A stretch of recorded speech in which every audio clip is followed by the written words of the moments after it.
청소년 재활은 이제 시작이다. 네, 안녕하세요. 서울재활병원 치료과장 박상덕입니다.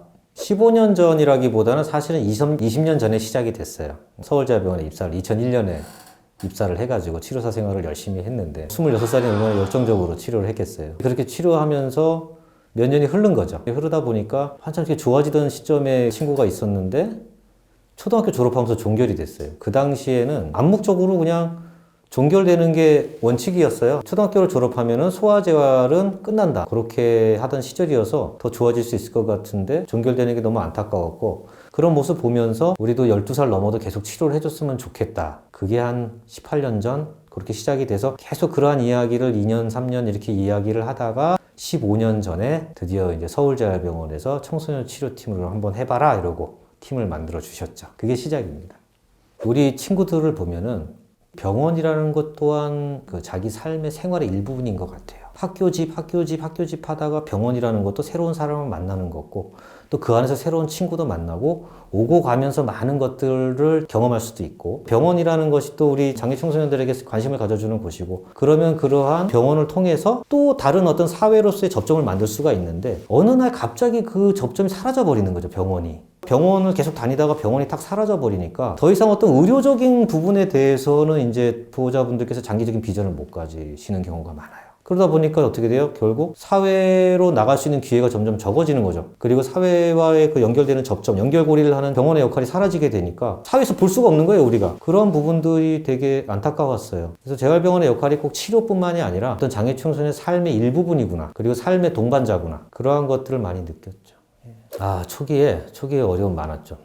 막상 팀이 딱 생기고 나니까 또 전문가로서 근거와 타당성과 방향성 이런 것들에 대해서 이제 고민을 많이 했던 거죠. 근데 그때는 어딘가에 있을 거라고 생각을 하고 레퍼런스를 찾고 무언가를 보고 따라해야 된다. 그렇게 5년을 방황하다 보니까 그러니까 어떻게 보면 우리가 또 시작일지도 모르겠다. 보고 따라할 게 없는 상황이라면 무언가 우리가 시작일지 모를 거고 그렇게 우리가 뭔가를 만들어 간다면 나중엔 누군가가 우리를 보고 따라할 수 있겠구나. 그런 생각을 갖게 되면서 이제 청소년 재활치료 모델이 나오게 되고 그랬어요. 허리가 많이 아프거나 근골격계 손상으로 인해서 그만둬야 하는 치료사 선생님들을 보면서 그게 좀 힘들었어요.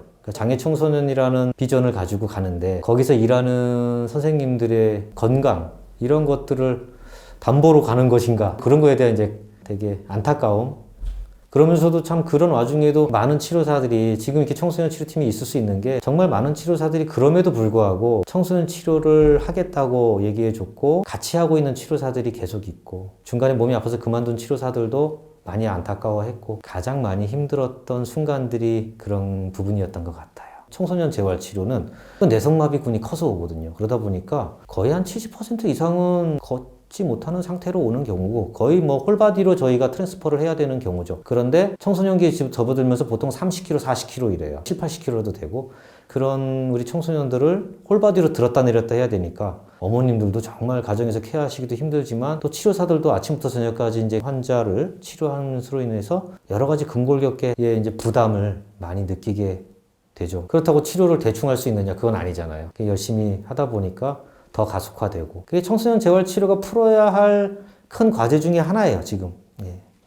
원장님께서 그러한 부분을 되게 심각하게 받아들이시고 또 굉장히 관심을 많이 가져주고 계세요. 그래서 치료사들의 근골격계 어떤 손상 예방을 위한 다양한 시도들을 하고 있고 또 하나는 트랜스퍼를 위한 웨어러블 디자인의 로봇 개발을 위해서 분석 중에 있는 것으로 알고 있습니다. 궁극적으로 봐서는 이제 우리의 재활의 가장 목적이 파티시페이션이죠. 사회로의 참여거든요. 근골격계 변형이나 이런 걸로 시작을 했지만 세월이 흐르면서 보니까 결국 그러한 모든 것들이 우리가 이제 사회 참여로 연결시키는 하나의 과정이라고 보여지고 과연 우리가 현실적으로 어떤 부분을 도움을 줄 수 있는지에 대한 또 구체적인 플랜들이 세워지기 시작했고요. 늘 중요하게 생각하는 건 뭐냐면 청소년은 별도로 치료를 해야 한다. 청소년만의 고유의 가능성이 있다라는 거. 장애 청소년을 가능성 있는 존재로 보느냐 안 보느냐가 되게 중요한 것 같아요. 개인별로 갖고 있는 가능성이 있을 거거든요. 그러한 경우 가능성을 우리가 찾아주고 사회로 참여에 이제 연결이 되는 그 연결고리가 될 수 있겠죠. 조금 다른 게 있다면 그들의 신체적, 정서적 특성을 고려한 치료들 그리고 거기에 맞는 치료사들의 태도. 그러니까 뭐 장난감을 하나 주더라도 소아처럼 뭐 그런 거 줄 수 없잖아요. 멜로디 나오는 거 줄 수 없잖아요.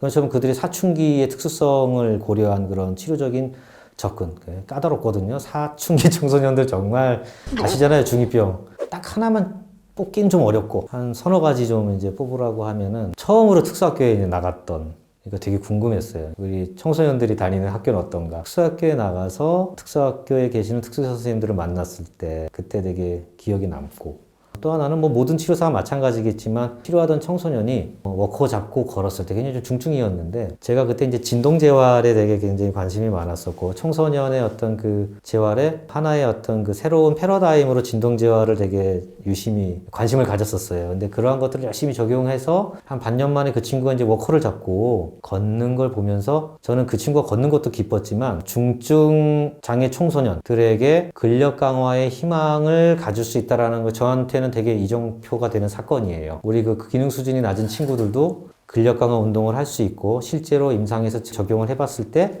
기능적인 향상으로 나타나는 걸 보면서 앞으로 청소년 재활이 굉장히 가능성이 있겠구나. 우리가 해볼 만하다. 이제는 해볼 만하다. 그러한 것들을 가졌던 게 굉장히 기억에 남고 가장 또 기억에 남는 거 하나가 이제 1회 청소년 세미나 했을 때 전국에서 이 학생들하고 해서 한 100명 정도, 100분 정도 오셨었거든요. 처음으로 이제 우리가 준비했던 이론적인 걸 발표했을 때가 굉장히 기억에 남습니다. 그리고 이렇게 15주년 영상 찍는 거 이거 기억이 많이 남을 것 같아요.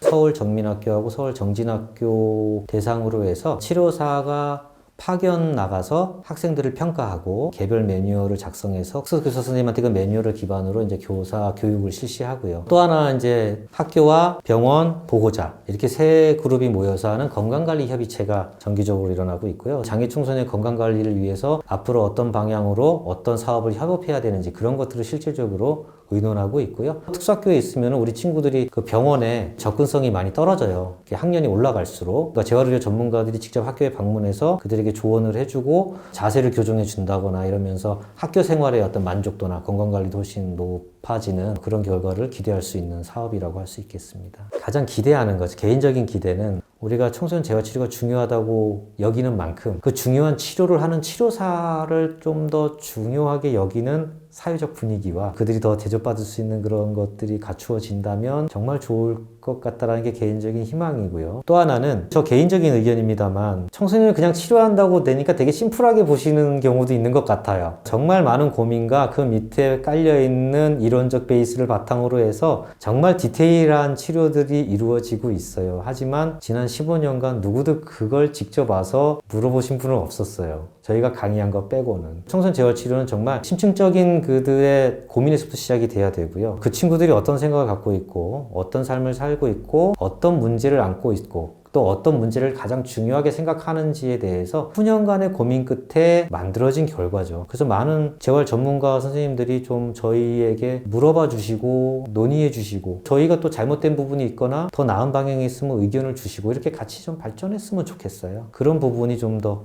활성화되는 것이 이제 소망입니다. 응원해 주십시오. 마음만으로 응원하지 마시고 후원해 주십시오. 그리고 청소년 치료사들을 많이 격려해 주십시오.